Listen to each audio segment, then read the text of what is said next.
Does that apply to the restaurant sector, what the Commerce Secretary said? I was sort of surprised that she said we're just not going to see those kind of services jobs come back in the same number.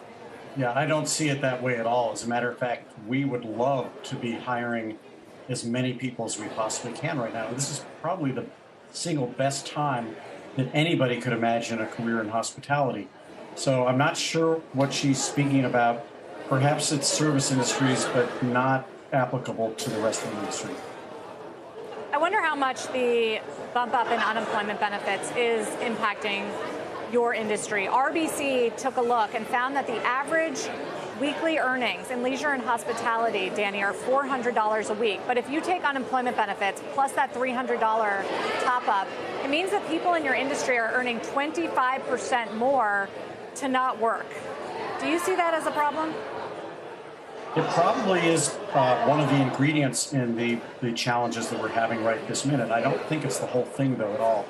Here's kind of how we're looking at things right now. We believe that there's going to be a big bump in reemployment in terms of the labor market matching the demand that we have to dine out, but probably not till the end of the summer. And I'll tell you why we think that. If you just take our city, New York, it doesn't apply everywhere, but in New York City, once we get theaters back, not only are we going to have a lot more tourists coming to the city, but the number of freelance employees who populate the theater industry, who also work in our industry, who moved out of the city during COVID, is going to be a really major factor. Other things, it's now been established that schools will reopen. That sends a signal to people that they can go back to work and not necessarily have to spend all day worried about who's looking after their kids. That's a big thing. Secondly, when people do go back to work, that's going to create even more jobs and more job openings for all the kinds of ancillary businesses that depend upon foot traffic during the day, breakfast, lunch, dinner. Who's going to buy all those donuts if they're just sitting at home? So we think that September is going to be a big deal. And yes, in September, that $300 a week unemployment insurance ends. So all of those factors together, we think are going to be a big deal. Here's the other thing I'll say quickly is this.